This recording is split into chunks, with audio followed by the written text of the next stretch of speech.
Buenas noches, ¿cómo está? ¿Cómo se encuentra? Nosotros felices de tenerlo, de saber que nos atiende en este programa de Periodismo en Plural. Hoy vamos a tocar un tema, bueno, todos los lunes es un tema muy interesante y siempre la valiosa colaboración de nuestros invitados, y en esta ocasión no es la excepción. Tenemos a dos personas, dos especialistas en la materia que vamos a tratar, y es pues ya con este cambio de administración que tenemos a punto de que se dé, y obviamente la que sigue, empiezan ya a escucharse voces, peticiones de qué va a suceder en materia económica y obviamente política para las próximas semanas. Así que es un gusto para mí recibir esta noche aquí en Periodismo en Plural a Mario Cepeda Lucero, presidente de Coparmex en Ciudad Juárez. Mario, muchas gracias. Muchas gracias, con mucho gusto y placer estar aquí contigo platicando. Al contrario, gracias, Mario. Alejandro Sandoval Murillo, presidente del IMEF en Ciudad Juárez. Alejandro. ¿Cómo estás, Mirna?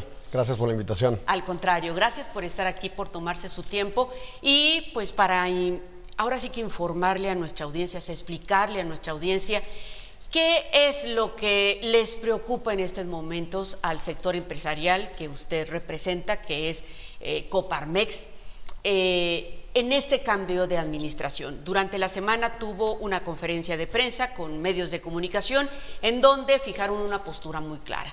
¿Qué va a suceder con el decreto de estímulos fiscales? Que es básicamente el IVA y el impuesto sobre la renta. Cuéntenos, por favor. Sí, claro, digo, esto es un decreto que se ha venido renovando anualmente, ¿no? ¿Qué es un decreto? Un decreto, pues el presidente emite una orden donde otorga ciertos beneficios a cierto sector de la población o económico, como es el caso de nosotros de la frontera norte. Con el objetivo de ponernos en igualdad de circunstancias para competir con las ciudades del lado americano, ¿no? Hablando específicamente del IVA, como sabes, la tasa a nivel nacional es del 16%, sin embargo, si nosotros cruzamos al Paso, Texas, es del 8.25%, el sales tax, ¿no? Entonces es una manera de incentivar y poder dar estas condiciones iguales a negocios que están establecidos en Juárez, en nuestro caso, competir con los del Paso, Texas, ¿no? Y igual lo hicieron con el impuesto sobre la renta, que en lugar de causar para las empresas una tasa del 30%, nos dieron un beneficio de un 10%, es decir, solo contribuimos un 20%.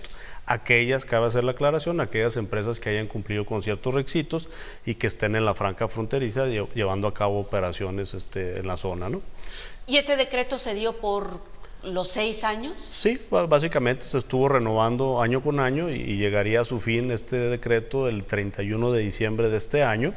Por eso nuestra urgencia y nuestra insistencia hacia el gobierno federal, el equipo de transición de la presidenta electa Claudia Sheinbaum, de que se renueve. Es muy necesario y hasta cierto punto indispensable que contemos con esas condiciones de competitividad en la zona para poder continuar llevando una atracción de inversión razonable, ¿no?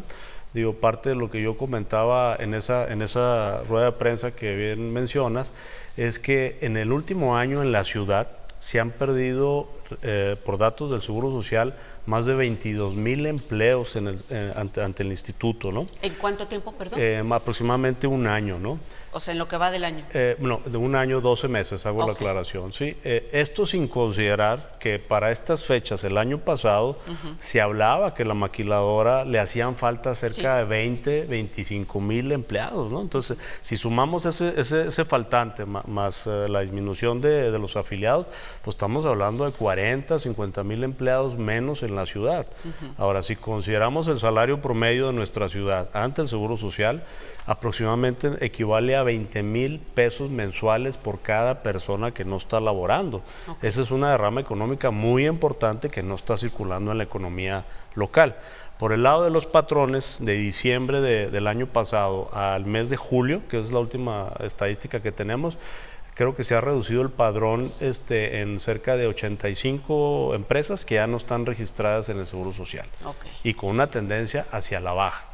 Entonces, el no contar con este estímulo fiscal, con estos estímulos fiscales, seguramente, y a lo mejor ahorita Alejandro nos va a platicar al respecto, va a generar una presión en cuanto al incremento de gastos de operación en la maquiladora, que es nuestra actividad principal de la ciudad, y en general en todos los sectores, ¿no?, económicos, ¿no?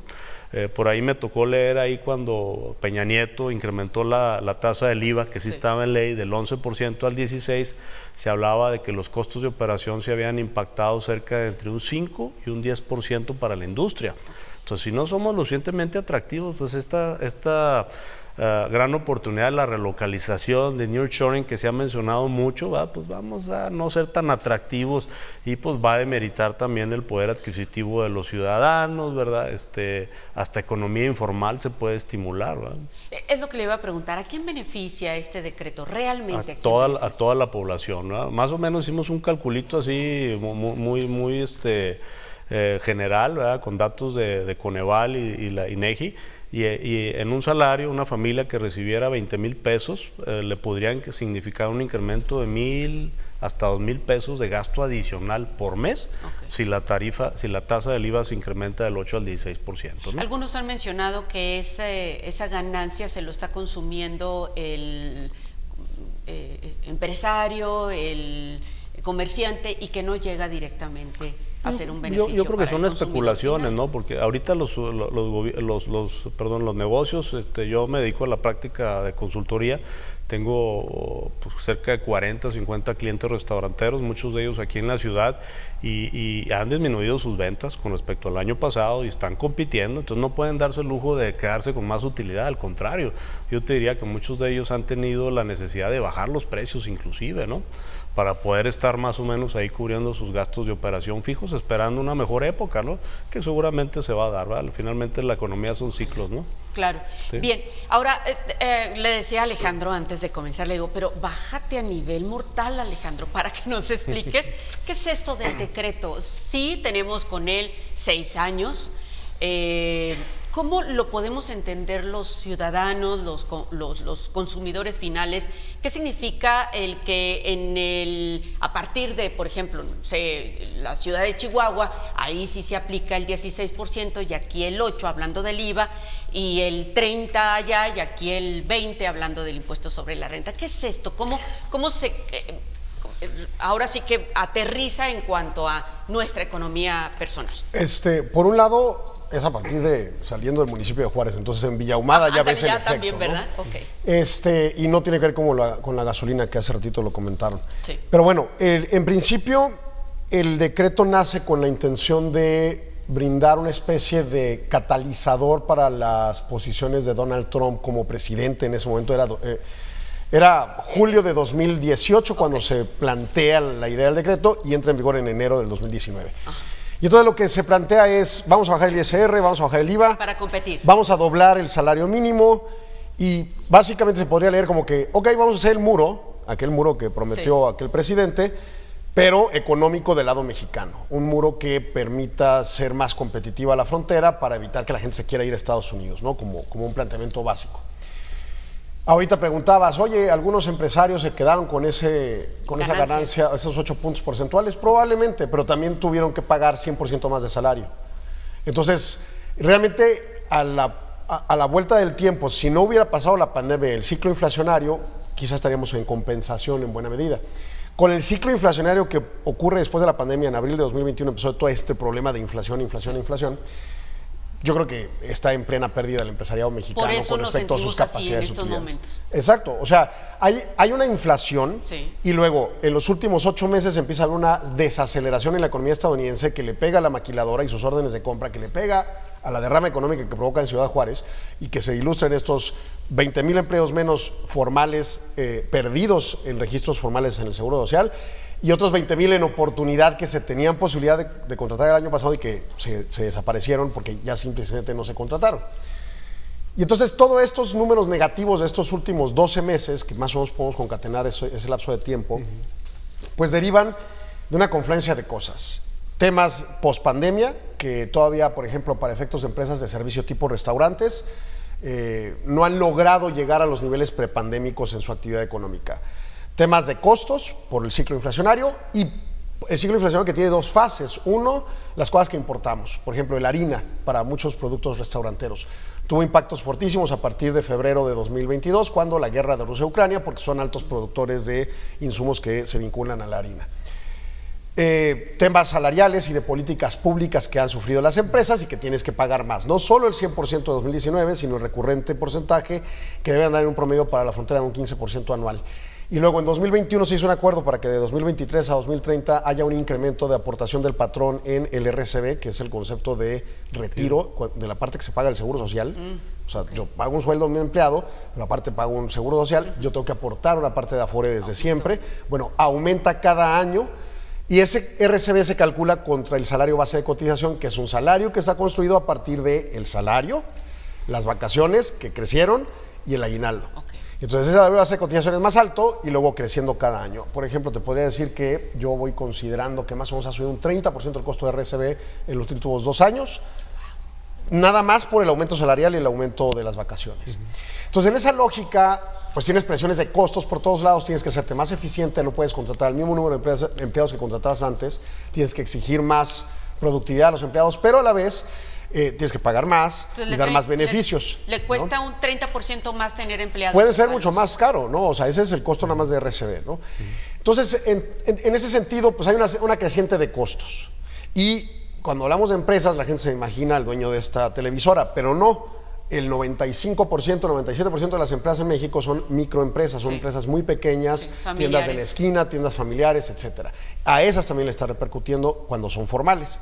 Entonces, en esa lógica encuentras que todos estos datos provocan posiciones erráticas respecto a la capacidad de pago y de respuesta de la empresa, y luego un mercado que quizá tiene menos empleo, que quizá trae menos dinero en la bolsa por tener menos empleo. Probablemente de esos 20,000 empleos que no están en la economía formal, están en la informal, pero ganan menos, no tienen beneficios laborales, trabajan menos horas, etcétera. Y entonces hay una repercusión de disminución en el ingreso de las personas que gastan menos en la calle. La derrama. Y entonces, por lo tanto, pues tienes este escenario actual donde tienes esos potenciales 40,000 puestos laborales no creados, esos escenarios donde no hay suficientes órdenes de compra en la maquiladora para generar derrama económica a sus proveedores, ese escenario donde las ventas comerciales se reducen mes a mes porque hay menos gente con menos dinero en la calle. Y eso no quiere decir que estamos en una crisis, no es 2009, no es 2001, no es 1995, sino es un escenario complicado que depende y nos ilustra mucho nuestra dependencia de Estados Unidos, ¿no? Bueno, y aún con todo eso, el decreto no ha detenido esta disminución que hemos visto, ¿no? Es que el decreto nace en 2019, tuvo su impacto inicial en ese momento y se ha sostenido en el tiempo. Ya ahorita no hay nada nuevo en el decreto. ¿Quedaría desfasado? O sea, el único tema es quitarlo, habría una afectación. Dejarlo no cambiaría mucho. De acuerdo. Ok, bien. Nos tenemos que ir a un corte comercial. Al volver nos explican precisamente entonces qué se puede solicitar. ¿Cuál sería el panorama más beneficioso para la frontera? Claro. Regresamos con esto.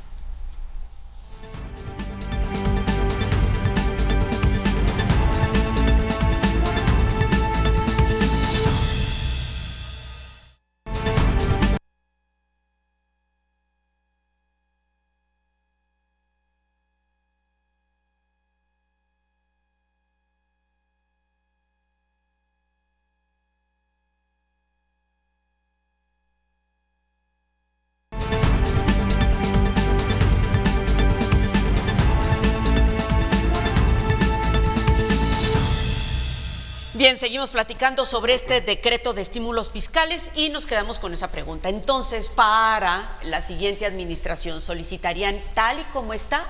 ¿Serviría de algo? Porque todo este panorama que mencionas, dices, bueno, pues si lo quitan o lo mantienen, ¿cuál sería la diferencia? O si se mantiene, pero ¿bajo qué otras condiciones se necesitan ahora, 2024, 2025? ¿No? Mario. Tío, o sea, al menos lo que se busca es que se mantengan esas condiciones de ventaja fiscal. O sea, ya lo que piden es el 8% Sí, y el 20%. por cuestiones de premura, es muy difícil que se cambien las leyes fiscales, la ley del impuesto sobre la renta y la ley del IVA. Esa es otra cosa. Sí. Este es un decreto no es una ley. No. Tiene vigencia anual, como se comentó anteriormente, desde el 19 hasta la fecha se ha venido renovando año con año. Y al terminar el sexenio del presidente actual, pues termina ese decreto. ¿Y ustedes lo solicitarían que se quedara como ley para la frontera? Pues, insisto, por cuestiones de premura yo creo que es muy difícil en este momento por el cambio de la configuración del Congreso, que a lo mejor es un tema que debemos de tocar ahorita más adelante. Claro que sí. Es muy difícil que se logren hacer esos cambios, como que hay otras prioridades a nivel nacional, ¿no? Okay. Entonces lo que al menos se busca es que se renovara ese decreto presidencial por otro año y sí, el año entrante insistir en que se incorporaran a ley estos beneficios y quizá otros, no serían los únicos, ¿no? Okay. Pero ahorita lo que necesitamos es que por lo menos no le muevan, dejen las mismas condiciones para poder continuar operando de manera normal. ¿Sí afectaría mucho si desaparece? Sí, yo en lo personal yo pienso que sí, ¿verdad? Porque volveríamos a enfrentar este incremento de costos a la industria maquiladora aquí en Juárez, a las empresas de Juárez y a los ciudadanos. Y si de por sí también tenemos una coyuntura política en Estados Unidos, que están detenidas las inversiones, ¿verdad? Por el rumbo que puede llevar el país, esto vendría a golpearnos un poco más, ¿no? ¿Lo han hablado con los diputados electos? En el caso de Coparmex, nosotros sí tuvimos ya reunión con uno de los senadores, ¿verdad? y un diputado, les expresamos estas implicaciones o consecuencias posibles que tendría para la comunidad fronteriza, entre otros temas, la necesidad urgente de mayor infraestructura eléctrica. Es un problema muy serio. Esta semana hubo apagones muy fuertes por varios rumbos, ¿verdad? Y unas oportunidades ahí de inversión de cuestiones estratégicas que podrían beneficiar a la ciudad, como el incrementar la capacidad del cruce de Santa Teresa, qué va a pasar ahora que empiecen a renovar del lado americano el puente libre, del lado mexicano, ¿verdad? Cuestiones de ese tipo que ayudan en el mediano plazo, pero urgente, el decreto y la infraestructura eléctrica. ¿Y qué les han dicho? ¿Cuál es la respuesta? Que lo van a ver. Lo que pasa es que ahorita como todavía están en transición, están terminando de definir el equipo. Es lo de menos, ¿no?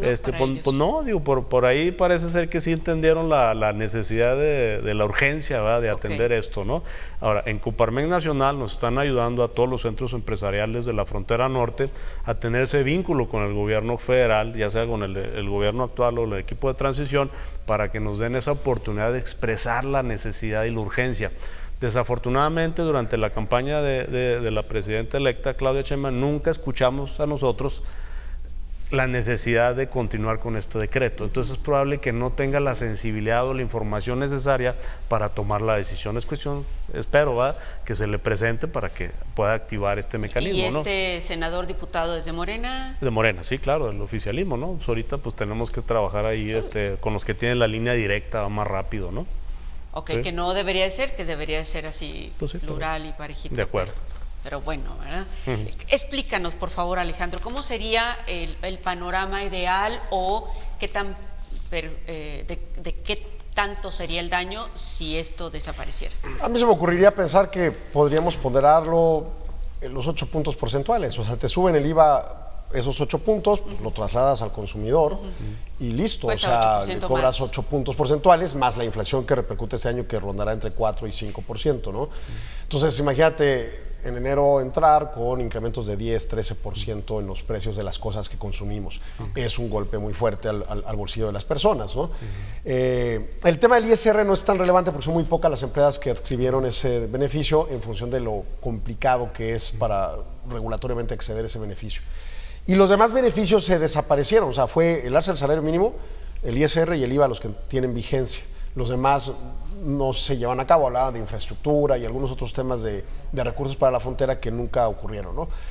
Entonces, bueno, el planteamiento original de 2019, el enfoque principal de atención es el del decreto del IVA, ¿no? Que no se desaparezca en ese sentido. Ahora me preguntas por el ideal es que no tuviéramos que tener beneficios fiscales, ni subsidios, ni cosas de este tipo. Lo ideal sería tener un sistema desregulado, mucho más terso. Por ejemplo, un IVA en todo, alimentos y medicinas y lo que gustes, pero de 10 puntos porcentuales, que te llevaría a tener más o menos unos 3.5 billones de pesos de presupuesto anual nada más por el IVA. Un IVA homologado, te induciría a pagar impuestos a la renta, hay una serie de beneficios. Pero a los políticos les da mucho temor el tema de IVA en alimentos y medicinas, entonces eso ni siquiera está sujeto a discusión, ¿no? Y de ahí te puedes ir a temas de sobreregulación de otros tópicos, te puedes ir a temas, por ejemplo, de la informalidad. El 60% en el país de los agentes económicos son informales, no pagan ningún tipo de impuestos. En México y en particular en Juárez deben andar en 30-35%.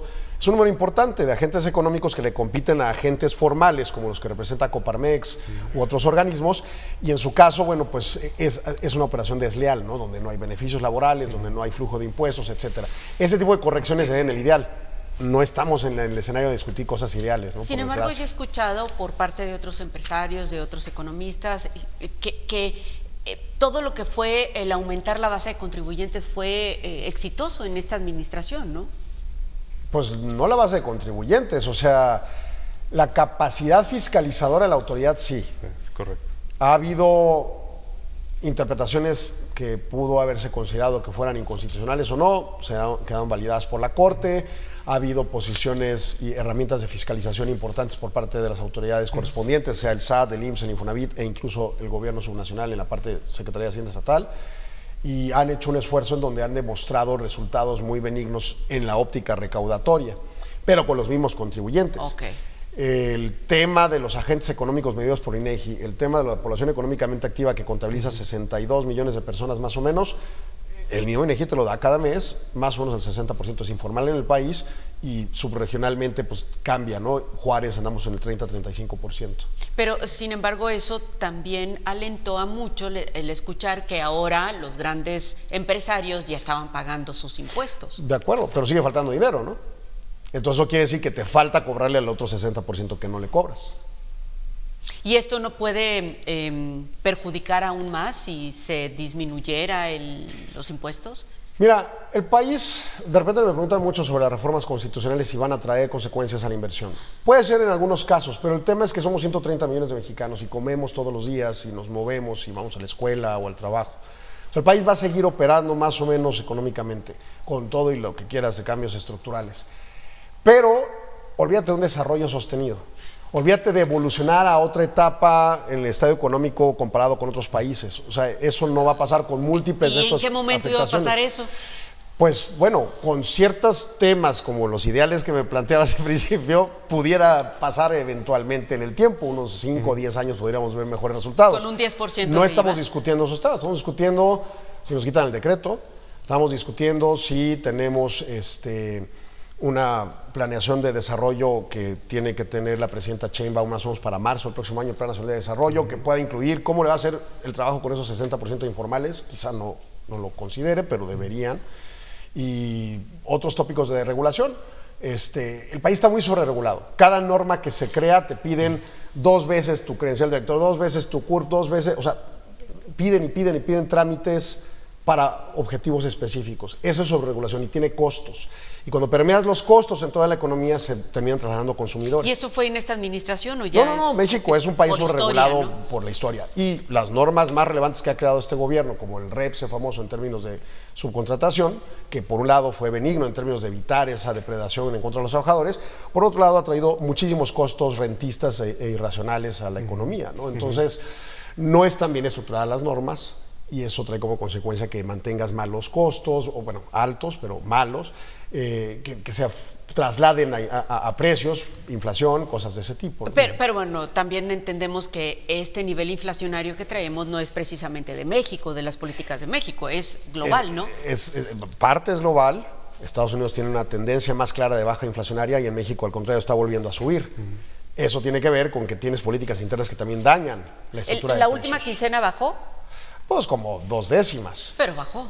Sí, pero a ver, venía bajando y habíamos llegado a una meta de 4.5%. Ahorita estamos en 5.16%. O sea, volvimos a subir y ahí medio que baja leve. Estados Unidos está continuamente bajando y todavía no satisface realmente la visión de la Reserva Federal para bajar tasas. Entonces nosotros estamos lejísimos de esa posibilidad, ¿no? Entonces eso significa que no tenemos resuelto el problema inflacionario y que, por ejemplo, si ahorita nos vamos a discutir la jornada laboral, que yo sé que la presidenta Sheinbaum dijo que ahorita no va a discutir ese tema, pero pues en es un algún incremento momento de va a costos. suceder. Claro, y se necesita para elevar la productividad, pero se necesita ser planeado, que ha sido uno de los elementos característicos de las legislaciones actuales, o sea, no han sido planeadas adecuadamente. No falta. Mario, Sí. Hablando ya de que estamos a punto de concluir la administración y que estamos a mitad del año, en cuanto a lo que ustedes planean como empresarios, del cómo va a ser este año, yo creo que estamos como para que usted tenga información de este año fue muy mal o este año puede ser que la alivianemos en lo que nos queda del 2024. ¿Cómo estamos? No, yo no creo que, no debemos ser fatalistas tampoco, ¿verdad? El nada año más no ha estado muy aterrizados mal. y... Yo creo que ha sido incipiente el crecimiento, si no nulo, ¿verdad? En algunos sectores probablemente sí hubo un decrecimiento por todas estas presiones inflacionarias ocasionadas en parte por el contexto global y otras inducidas con el incremento de los costos. Se prevé que para el año entrante venga otra presión muy fuerte hacia el incremento de los salarios, ¿verdad? Pues no sé, un 15% probablemente. Del ¿no? aumento que se da cada año. Por ahí lo plantearon en número de canastas básicas, ¿no? Y más o menos le calculamos ahí como un 15% para enero, y lo que implica en el incremento de los costos de seguridad social, lo que comentaba Alejandro también, ¿verdad? Que va a seguir incrementando este rubro del retiro, ¿no? Un 1% por año. Entonces, no se prevé un año el próximo, alentador. Muy alentador todavía. O sea, no podríamos hablar de un crecimiento. Pues yo pensaría que sería magro, ¿verdad? Hay una presión muy fuerte en el déficit presupuestario del gobierno, ya no tienen margen de maniobra para estar tirando dinero, por no decirlo de otra manera, ¿no? Tenemos un rezago, insisto, muy fuerte en infraestructura eléctrica, que hasta es un problema muy serio para la ciudad, ¿no? ¿Eso no lo estaban solventando los mismos empresarios, al menos aquí en la frontera? No se puede, son cuantiosos. ¿Infraestructura? Infraestructura. Bueno, para empezar, ni siquiera está legalmente aceptado. Es correcto. O sea, yo sí puedo Pero hacer lo una estaban asociación haciendo, ¿no? público-privada en una inversión con el gobierno Con en subestaciones. otras cosas, pero no son las subestaciones, son todo el mecanismo de transmisión. Sí. O sea, las cables de carretera, por decirlo sencillo, ok. ¿no? Es correcto. No hay una autorización jurídica en donde yo pueda solicitar a la Comisión Pero Regular sí. de Energía ese permiso. Algunos lo han hecho con acuerdos expresos con la CFE, pero son muy por excepción. Entonces, por eso no ha crecido la capacidad de distribución de electricidad en las regiones, porque no hay inversión en la transmisión. CFE no tiene dinero y no permite de manera abierta al sector privado invertir en él, ¿no? Sin embargo, en algunas zonas, sobre todo las industriales de aquí, sí se ha dado estos inversiones. Los nodos sí se pueden invertir en el parque industrial, pero son como, vamos a Solo pensarlo para la incluso maquila. estructuralmente, son como empresas separadas. Lo de transmisión de las carreteras, que es llevar de un parque solar o de un lugar, no sé, una subestación La de gas, infraestructura. la electricidad de la ciudad, esa no hay viabilidad Nación. de invertir y falta muchísima. En las ciudades más o menos sí la puedes llevar y llevar algo con el sector privado en precisamente Que era lo que esos mencionaban temas de los algunos. nodos de como subestaciones y cosas de ese tipo. Pero el problema es la transmisión a nivel nacional. Y es ahí donde falta. Falta esa infraestructura, falta la infraestructura para la generación de energía limpia. O sea, yo tengo clientes donde sus clientes, a su vez maquiladores, ya le están pidiendo energía limpia. Y si no le vamos a poder entregar energía limpia, en 3 años van a dejar de dar órdenes de compra, ¿no? Entonces vamos muy tarde contra esa tendencia mundial, ¿verdad? ¿Y todo esto están enterados los representantes, Claro, nuestros claro. representantes? Pues de hecho, desde que entró López Obrador, él dijo, yo voy a tener la rectoría completa del sector energético, ¿no? De tanto de hidrocarburos como Y al de cabo de eléctrica, los 6 años. y se inhibió el crecimiento en eso, ¿verdad? Entonces estamos atorados. Pareciera ser que la doctora Sheinbaum tiene una visión un poquito más Ecologista. progresista en ese sentido, ¿verdad? Está tratando de abrir esos canales de esas posibilidades misma formación, ¿no? de Ella. inversión. Ojalá se cumpla, ¿verdad? Yo lo que veo es que la estructura que rodea al gobierno actual no va a cambiar mucho para el siguiente sexenio, ¿no? Entonces tendrían que ser cambios muy acelerados para que nos dé tiempo de lograr hacer esas inversiones. Digo, si llega una empresa taiwanesa y quiere invertir en Juárez y no le podemos entregar energía suficiente, ellos no se van a esperar 3, 4 años, ¿verdad? Ellos en 2 meses ya tienen que decidir dónde van a estar operando, ¿no? Y, Entonces, o sea, ¿se ha ido inversión por Sí, ese tema? sí. ¿Cuántas? Mira, ahorita en Juárez hay cerca de 60 naves industriales que están energizadas parcialmente o que no cuentan con factibilidad eléctrica. 60 naves industriales. Tú dirás, ¿Pero están ocupadas ya? no, algunas parcialmente, otras están vacías, no pueden ocuparlas, no pueden rentarlas. ¿Y esas son de construcción reciente o ya estaban aquí? Sí, que se construyeron en los últimos años. ¿Y por qué se han construido si no? Pues en virtud del New Shoring, de la relocalización, tratando de capitalizar esa oportunidad. ¿Y ahí se quedaron? Pues ahí están, ¿verdad? Hasta que se logre dotar esta infraestructura, ¿verdad? Que se puedan energizar. Así de grave está el problema, ¿eh? Sí. Imagínate 60 maquiladoras nuevas con 1,000 empleados en promedio cada una, 60,000 empleos. Lo que los que nos están haciendo falta en la ciudad. Porque se estaban construyendo 10 naves industriales nuevas, Sí, construyendo. pero ya había unas sí en hay proceso que no se lograron energizar. No hay factibilidad eléctrica. Bien, nos vamos a un corte comercial y regresamos con más. Sí.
Sí, seguimos platicando sobre este dato que nos daba estremecedor, si se puede llamar así, de la cantidad de maquilas que se construyeron, pero que están sin ocupar por falta, muchas de ellas, por falta de una infraestructura eléctrica adecuada. Sí, bueno, algunas sí están ocupadas, pero como bodegas, no como fábricas en sí, ¿verdad? Porque no hay la capacidad de la CFE de dotar del voltaje, de la capacidad suficiente para poder operar. Son, ¿no? 60.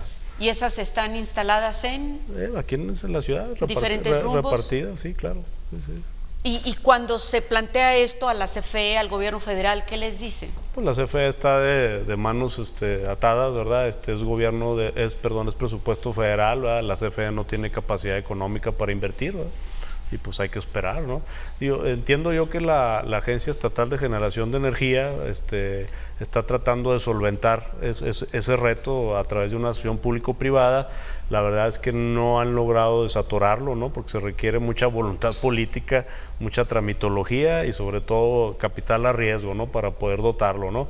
Y sé que está avanzando muy lento, ¿no? Yo no sé si se va a poder resolver en el corto plazo esa oportunidad, ¿no? Y entonces la pregunta era, ¿esta relocalización que se mencionó tanto no está, no existió, no está? Yo creo que en realidad México no está en capacidad de adscribir las maquilas que se fueron en el 2001 y que evolucionaron tecnológicamente, tanto en requerimientos de electricidad, agua y personal, a lo que podemos ofrecer. Pero sí hay cómo atraer inversiones y continuar creciendo en inversiones a un nivel propio. Entonces ya la palabra nearshoring como que quedó fuera de lugar. Es seguir siendo tractor de inversión extranjera y explotar nuestros mercados comerciales, como siempre lo hemos hecho, al nivel que lo podemos hacer, ¿no? O sea, hay maquiladoras de muy buen nivel, hay empresas que generan buenos beneficios a la permeabilidad, empleados, proveedores, etcétera.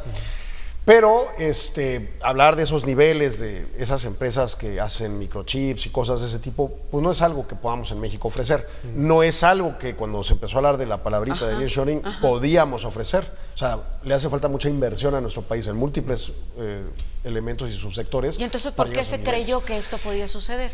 Pues no sé. O sea, cuando se habló del tema ni siquiera se habló de que iban a venir a México. O sea, acuérdense el problema que se ocasionó con las cadenas productivas por la pandemia.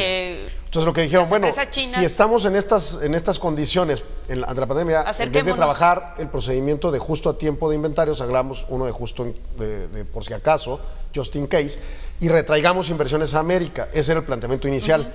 Y ya de ahí se empezó a hablar, bueno, pues están las de chips y empezaron algunos a hacer castillos en el aire, ¿verdad? Pues bueno, está bien. O sea, no es una cosa de culpa de un gobierno o de alguien, simplemente se hizo como fuente ovejuna y todo el mundo empezó a hablar del tema.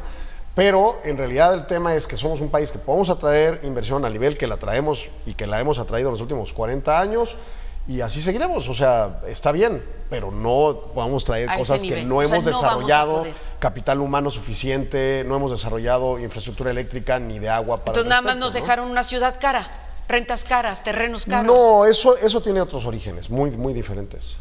No tiene que ver con las bodegas industriales, al contrario, las bodegas sí se necesitaban. No, a lo mejor bodegas industriales no, pero claro, de la cantidad de inversión que se supone iba a venir y que vino y que se instaló, sí tiene que ver, ¿no? Mira, yo insisto, el tema inflacionario, mucha parte tiene que ver, sobre todo al principio del ciclo inflacionario y hoy en día más con las políticas públicas mexicanas propias. En su caso, el tema de crecimiento económico tiene que ver más con Estados Unidos porque dependemos extremadamente de la economía americana para que nuestras maquilas funcionen y generen la derrama económica, que ese es otro decreto que también es importante y eventualmente se va a discutir, el decreto Maquila.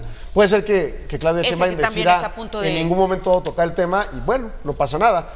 Normalmente cada presidente ha tocado el decreto Maquila y ha habido quien no ha llegado a discutir de desaparecerlo. Si lo desaparecen, ahí sí olvídate de Ciudad Juárez, ¿no? Entonces son cosas que tenemos que cuidar. Pero son decretos puntales para la existencia de lo que vivimos hoy en nuestra ciudad. Sea bueno o malo, lo que tenemos es gracias, en términos jurídicos, a esos elementos. Pero difícilmente desaparecería un decreto. No, claro. No, fíjate, ahorita estoy escuchándolos platicar de esta gran oportunidad. Hace aproximadamente 3 meses yo tuve la oportunidad de platicar con un grupo de maquiladoras, bueno, de empresas taiwanesas que quisieran establecerse aquí en la ciudad. Yo le preguntaba a uno y dice, bueno, ¿qué necesitas para que te vengas a Ciudad Juárez? Y me decía, necesitamos 3 cosas. Seguridad. Dice, ni loco crean que nos vamos a ir ni siquiera a Chihuahua, porque no nos vamos a exponer a que asalten nuestros productos, vamos a ser servidores de $500,000, no nos vamos a arriesgar a que el producto se dañe en la carretera por las pésimas condiciones en las que está. O sea, saben perfectamente la situación del país. Dice, pero a lo mejor estando en la frontera, pues le podemos dar la vuelta a esa parte de la inseguridad. Ok, ¿qué otra cosa necesitas? Necesito talento. Digo, bueno, pues ahí hay 20,000 personas que ahorita andan fuera sin trabajo y que probablemente ya tienen ciertas capacidades desarrolladas porque han trabajado aquí en la máquina. Perfecto. Y si la tercera, necesito energía. No, pues ahí sí ya no le... Y ya. Prenda su velita. Así quedó la historia, ¿va? Y empresas muy relevantes a nivel internacional de microconductores, ¿va? De los chips, ¿va? ¿Y lo que se espera entonces para el siguiente administración es algo similar? Pues por eso nuestra petición al gobierno federal, aceleren la inversión en infraestructura eléctrica. Es vital para la zona y no nada más, como dice Alejandro, no nada más para nosotros, para todo el país. Digo, ahorita nos preocupamos nosotros por nuestros problemas primero, ¿no? Y la ventaja que tenemos aquí en Juárez es que hay un exceso de generación. Creo que ya lo habíamos comentado en su momento cuando estuve aquí contigo, que nosotros consumimos el 70% de la energía que se genera, ¿verdad? Entonces, que es más problemática el desarrollo de proyectos de generación que la inversión en infraestructura de transmisión, distribución y transformación. Es algo que en cuestión de un año y medio se puede subsanar relativamente rápido, ¿no? Entonces, sería cuestión de que el gobierno federal lo entendiera, liberar el recurso, pues presentándoselo, haciéndoles ver el problema, las oportunidades que se están dejando. ¿Pero para la inversión privada?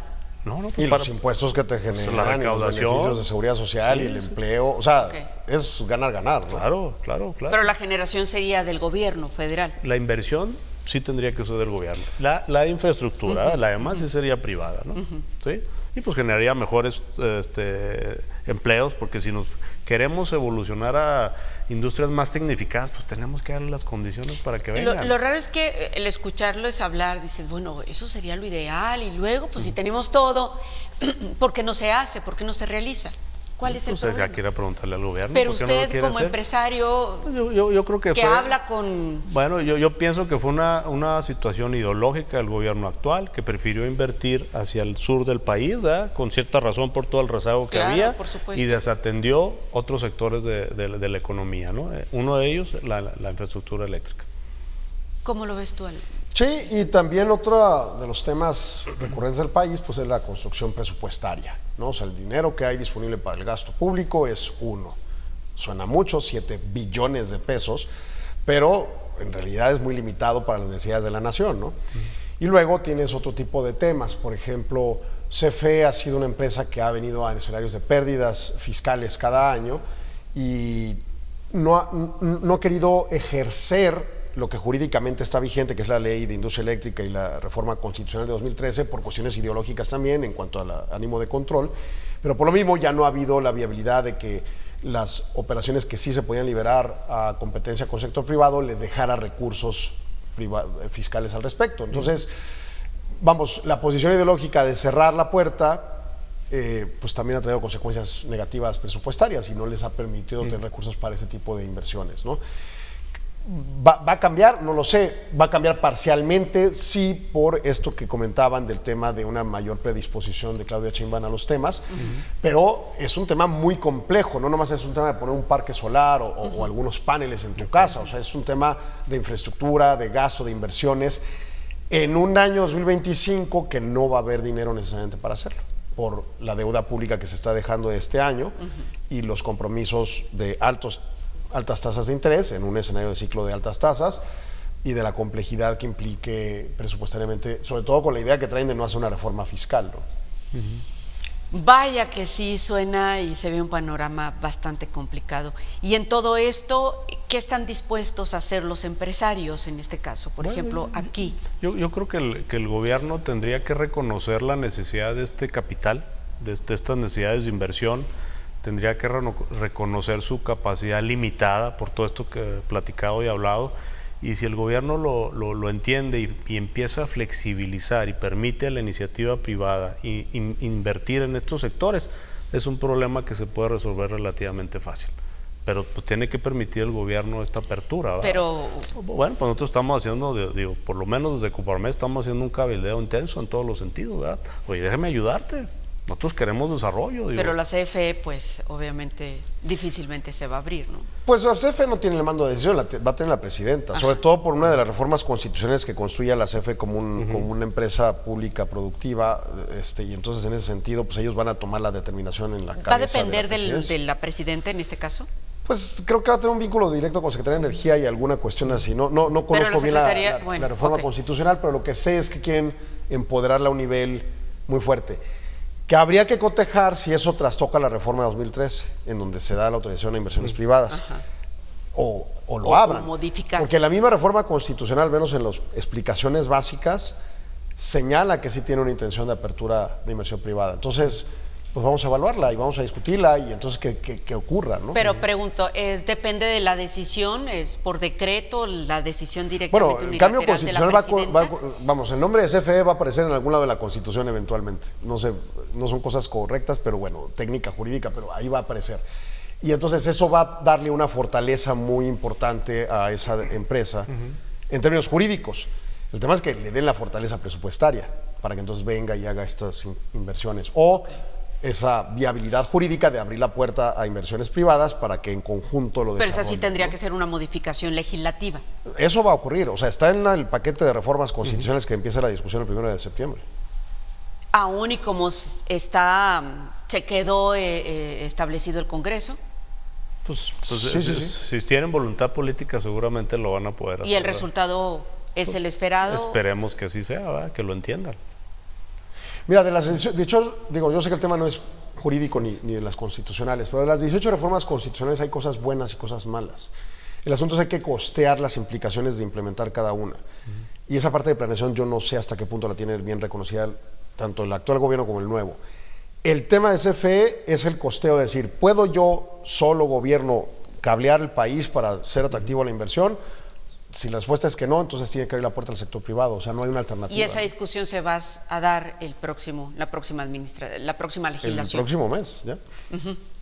Cambiamos, aún con la sobrerepresentación que han mencionado eso tanto. Va a darse en el Congreso, que esté quien esté elegido, ¿no? Pero el resultado posiblemente no es el que espera. Pues esperemos que no sea así, ¿verdad? Digo, ya no recuerdo si lo platicamos también en su momento cuando estuvimos por aquí, ¿verdad? hay un costo nivelado de energía que es un parámetro internacional lo que cuesta generar un kilowatt hora.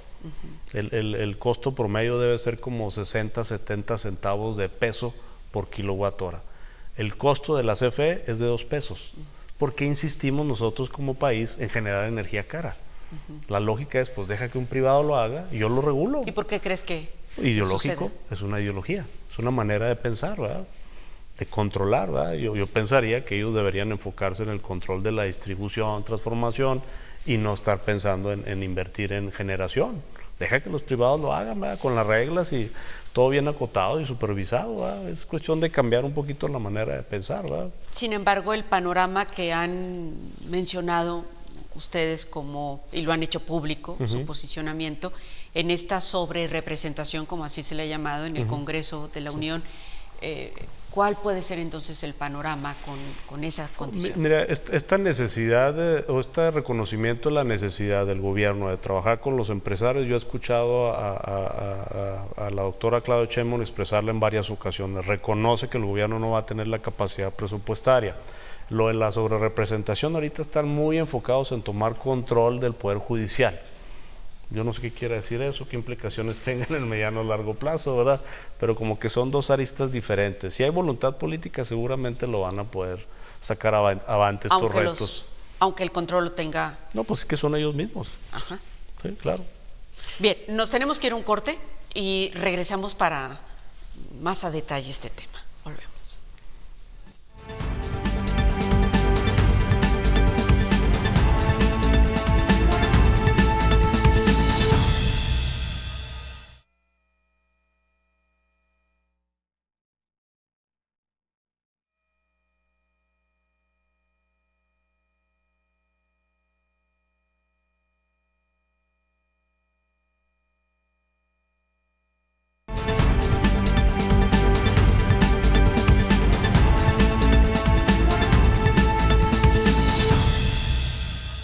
¿Cuál es el panorama entonces legislativamente hablando, Alejandro, para la próxima legislación? Bueno, independientemente de la resolución que dé el Tribunal Electoral, hablando de las reformas al sistema judicial. Ajá, bueno, hablando de la sobrerepresentación potencial o no, como queda el Congreso, va a tener una muy cercana mayoría calificada el partido en el poder y entonces podrá aprobar lo que negocien adentro de ese partido.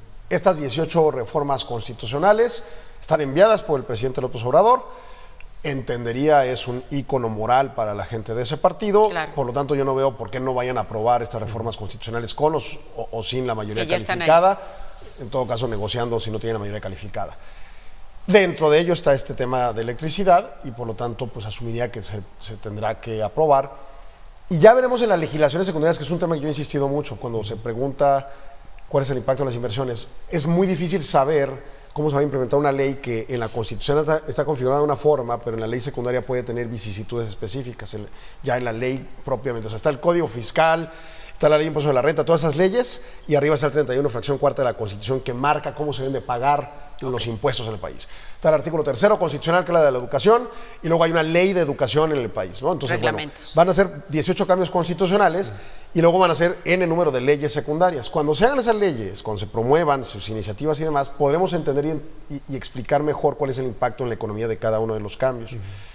En términos de electricidad, por el reconocimiento expreso que se ha girado tanto de la apertura de Claudia Sheinbaum en la temática eléctrica como del reconocimiento fiscal en su complejidad que viene el próximo año, asumimos que podría haber un futuro halagüeño en términos de que sí abra la puerta a la inversión privada, si no CFE por sí misma, la política energética del país, ¿no? Y entonces veamos en 1 o 2 años inversiones suficientes para empezar a ver estos flujos eléctricos adecuados y que funcionen, ¿no? Esa parte omisa que tenemos en este momento para atraer inversiones. Otros temas pues son otras circunstancias, ¿no? Reforma judicial va a tener una serie de impactos. Ahorita nada más con el último dictamen del Congreso, como de 4 años. Así que falta un buen para ver todo lo que va a tener de implicaciones y repercusiones. Hay una reforma que habla de regiones, comunidades indígenas y afromexicanas, que sin la legislación secundaria y sobre todo el conocimiento, si van a homogenizar los criterios o los van a dejar a ellos tomar sus decisiones, casi crea un cuarto nivel de poder. Tenemos la federación, los estados, los municipios, y estarán creando las comunidades indígenas o afromexicanas. Entonces tú vas a poner inversión aquí en Juárez, pues no es una comunidad indígena, pones tu inversión conforme a las leyes locales y punto. Lo vas a poner allá por 40 casas, que es la comunidad indígena por naturaleza de los rarámuris. Quizá los rarámuris digan, oye, espérate, no, aquí tienes que tener este permiso y me tienes que pagar 5 millones de pesos de Pero eso es bueno, ¿no? Es bueno para ellos, pero si no hay reglas claras, entonces esa región quizá se quede sin inversión porque otra región le diga acá es de 500,000 pesos la aportación. Y entonces empiezan a competir entre ellas contra centros urbanos que no son comunidades indígenas y terminan repercutidos. O la inversión que sí se dé termina extorsionada. O sea, tenemos que planear y nivelar las cosas. Ese es el tema. O sea, en todas las normas estas, hay una muy buena. No a las minas, o sea, se van a prohibir las concesiones mineras de cielo abierto, que era una como la que querían poner aquí en Samalayuca. Ok, es un tipo de proceso minero que genera una depredación ambiental muy grave. Pero hay un problema. Esas minas producen cosas que necesitamos para el diario acontecer, medicinas, alimentos, cosas para la ropa, etcétera. No las vamos a producir en México. Ya no se va a poder, las vamos a tener que importar al precio que sea. ¿Estás dispuesta a pagar, por salvar el medio ambiente, estás dispuesta a pagar el costo? Perfecto, le entramos, pero explíquenlo. Porque si no, nomás me prometen el cambio porque sí, entonces me dejan en falsedad de información para tomar la decisión. El asunto es que el tema de las minas, por historia, desgraciadamente, pues llegaban y se quedaban con la ganancia y la riqueza y se lo llevaba la empresa. Pero nos vendían al precio que nos vendieran el mineral. O sea, más allá de ese tema, que ese es otro tema que además desde 2014 hay un impuesto específico para minas, aparte de los impuestos ordinarios, el mineral nos sirve para algo y lo comprábamos en México. Ahora ya no lo vamos a poder comprar en México porque esas minas de cielo abierto, las minas que son subterráneas, esas van a seguir operando. Las de cielo abierto que van a cancelarse, van a prohibirse sus concesiones nuevas, quizá las que ya existen se queden, vamos a ver el tema constitucional, pero las nuevas ya no se van a abrir. Entonces, las que no se abran no van a producir lo que hubieran producido y lo vamos a tener que comprar de fuera, de nuevo. ¿Estamos dispuestos a pagar el costo de ello? Un sacrificio por el medio ambiente, va. Si la respuesta es sí, le entramos, pero repercute en la inflación. Cuando vayas al supermercado a comprarlo, va a costar más cara esa cosa. Ese es el tema. O sea, todas estas reformas se podemos medir con impacto inflacionario, con impacto en la repercusión del bolsillo del individuo. Si estamos dispuestos a pagar los costos que impliquen todas estas, órale. Y todo eso se va a dar con el voto de una sobrerepresentación, como se menciona. Es probable, dependerá de lo que resuelva el Tribunal Electoral. Y si resuelve que no, van a estar a un margen muy pequeño de negociación con los otros legisladores que puedan darles esos votos, ¿no? ¿Qué opina Mario? No, pues lo ideal sería que no existiera esa sobrerepresentación. Digo, el partido oficial se llevó el 54% de los votos. Con esta decisión del Tribunal Electoral le van a asignar 74%. Yo creo que no es equitativo, no es lógico. Y no es por el hecho de dividir, sino de construir, porque de ser sobrerepresentado el país con una sola forma de pensar, pues no podemos asumir que va a estar todas las decisiones de la mejor manera, ¿no? Es mejor construir una mejor solución para el país, como los aspectos que comenta. Pero hay gente que cree que lo que decida el presidente o en este caso la presidenta es lo mejor para el país. Pero ya lo hemos visto que no necesariamente han tomado las mejores decisiones. Es mejor contribuir entre varias formas de pensar y lograr una mejor conclusión de cualquier decisión que se vaya a tomar, porque esto es trascendental, no todas las decisiones. El problema que yo veo en los políticos es que toman las decisiones políticas y no técnicas. Las toman porque creen que les favorece a su partido, a su corriente ideológica y no porque necesariamente es lo mejor. Tenemos que aprender a construir decisiones técnicas y no políticas necesariamente, ¿no? O lo mejor para quién, ¿no? Para todos, para el país. Cuando varias voces hablan, ¿verdad? Pues yo creo que se logra una mejor conclusión, ¿no? Que es finalmente la pluralidad que se buscaría, ¿no? En el Congreso. En general o en resumen sería un año, un inicio de administración, como todas, por supuesto, difícil, pero con este otro ingrediente que además se complica más. Sí, y faltaría, yo insistiría, en la parte americana, ¿verdad? ¿Qué va a pasar del lado estadounidense? ¿Verdad? Que nosotros dependemos, el 80% de las exportaciones ¿Quién va a ganar? A los Estados Unidos. No, pues no sé. ¿Quién cree? Yo creo que se ¿Quién nivelaron. nos conviene? Yo creo que se nivelaron las fuerzas al entrar Kamala, ¿no? ¿Quién nos conviene? Yo creo que los dos escenarios van a ser difíciles. Kamala Harris no es una persona que esté a favor de México. puede estar a favor de ciertas posiciones contrarias a las de Donald Trump, pero también va a ser una persona difícil para negociar la revisión del tratado y algunos mecanismos vinculados a migración y a cuestiones comerciales. Entonces, es una relación ríspida, conveniente. Tenemos 20 millones de mexicanos en Estados Unidos como mínimo, más sus sucesores, y tenemos una vinculación económica extraordinariamente extrema. Incluso, o sea, sabemos nuestra dependencia de su economía, pero en algunos rubros son dependientes de nuestra economía, como el agroalimentario. Entonces, realmente nos conviene a todos saber negociar. Y como ahorita traíamos el tema de su representación o no hacia México, pues aquí es una negociación donde realmente somos desiguales, pero nos tenemos que tratar con cierto grado de igualdad porque nos conviene a las dos partes. A las tres, porque Canadá también está en la jugada. El hecho de que sea una presidenta en México, posiblemente una en Estados Unidos.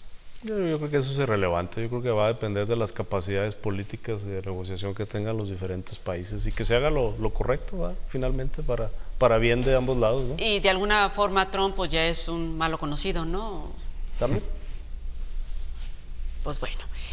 Muchas gracias, gracias, muy interesante todos los puntos de vista y pues obviamente nuestra audiencia es la que sale ganando con tanta información. Muchas gracias. Gracias por su presencia y sobre todo muchas gracias a usted por su atención. Que pase muy bonita noche. Hasta la próxima.